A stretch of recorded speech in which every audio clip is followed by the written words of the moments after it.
CZ, Binance situation effectively has been resolved. So whether or not this is the last we hear from it, I don't know. But I'll kind of give you the TLDR of the Binance situation. Obviously, I'm not an expert. I only know the same amount that you know, what's been posted and available on Twitter. CZ, fellow Canadian, is out. So Binance has now been fined $4 billion. Now we all know what the 4 meant. Everyone drop a 4 in the chat for the boy CZ. Drop a 4 to pay respects. But they've been fined $4 billion. CZ has been asked to step down. He's been personally fined. He is facing jail time if he doesn't comply with all the things that they're asking. They've put in some new guys, CEO. I think he was like the CFO or something like that before, the CIO. The DOJ is also going to have oversight into Binance over the next 3 years. They said that he basically knowingly was letting Americans trade on the platform, knowingly caused the bank run on FTX that caused people to lose billions, knowingly was helping in money laundering, fraud, all sorts of shit with terrorism, allowing these terrorist groups to transact on the platform. Not good stuff for Binance. And who knows now that the DOJ is basically going to be inside there, what they will find. They're going to be going through there with a fine-tooth comb. And obviously there was a lot of bad stuff and shady stuff that went on there. But I've had some people say, well, dude, you hated Sam and like CZ's bad too. Here's the difference. Sam stole our money. Sam took customer funds to cover losses of his shitty hedge fund. As much as CZ had broken laws and things like that, you can still trade there. You can still withdraw your money. He didn't manipulate the markets and steal your money from you. Does that mean he's perfect? Of course not. He made many mistakes. I do think this outcome could have been a whole lot worse. Binance is still here. Are they going to lose a lot of market share? Probably. Are a lot of people going to get their money off there and not want to trade there anymore? We already saw like over $1 billion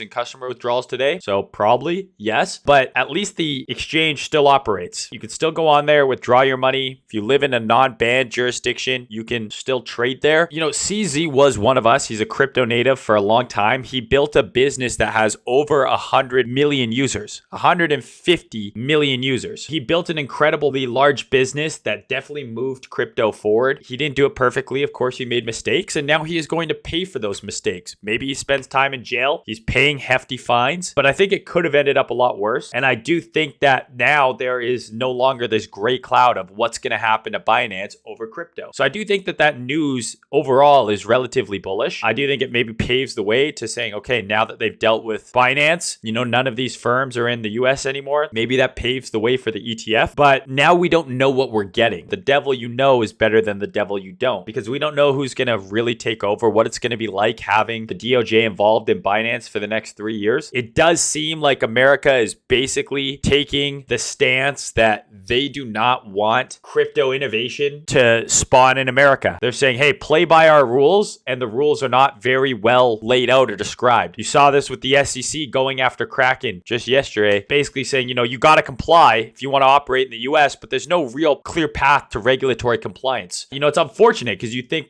America, you'd want that to be an area where they foster that type of innovation, but it doesn't seem like that's the case. But I do think it could have been a lot worse. Under it all, I think it's bullish news. I do think we're paving the way for a much stricter, more heavily regulated, more controlled by the traditional finance powers that be type of market. Perhaps the Wild West crypto days are coming to an end. It doesn't mean you can't make money, but there's going to be diminishing returns on a lot of these things. Some of these Ponzi's that would never be able to spin up anymore, and things where you can really see them go absolutely nuts because there are no rules. That pathway is becoming clearer and clearer. It's going to get more regulated. The suits are coming, and that's not going to be good. Crypto is going to become more like traditional finance, trade more like traditional finance. It doesn't mean you can't make money. There's still lots of ways to make money in the traditional finance world, but the information inequality gap is going to continually grow. We were tweeting with CZ. That's not going to happen anymore. You're not going to see that with this new CEO where he's going back and forth with people on Twitter and posting memes and things like that. So I'm not saying that you won't be able to make money. I'm not saying crypto is dead by any means, but it is changing and it's going to get more regulated. Does that mean we never have a bull run again? I don't know, but maybe the bull runs aren't as drastic. You know what I mean? But the regulators are catching up. They're still moving quite slow, but it's becoming less and less like the times of old with every passing day. So 4 in the chat. RIP to CZ. He was a real one for crypto. The US is not interested in crypto having a home in the US unless the US is getting a piece. That's just how it works, right? They don't want you to get rich. They don't want you to be free and have the ability to manage your own money and build wealth and escape the rat race. They don't want that for you. They want you to own nothing and be happy. They want you to eat bugs. They want you to live in some sort of fucking 15-minute bullshit city with their central bank-backed digital currencies and all that bullshit. They want to make it mandatory that you can only spend so much on gas and you can only spend so much on airplanes because of the carbon footprint. And they want to control that because they want to control your money. They don't want you to be able to get out of the system. Like, as much as people might hate on guys like Andrew Tate and all this stuff and the Matrix, talking of the Matrix, I mean, they're not wrong. You just got to have eyes to see that the government does not want you out of the rat race. They don't want you to have financial freedom. If they did, things like this wouldn't happen. They would foster this type of technology. They would give these companies a clear path to getting regulated so the US market and Canadian markets, etc., can participate. But they don't want that. They want their piece of the pie. That's how it's always been. It's like that meme. They always want their piece of the pie.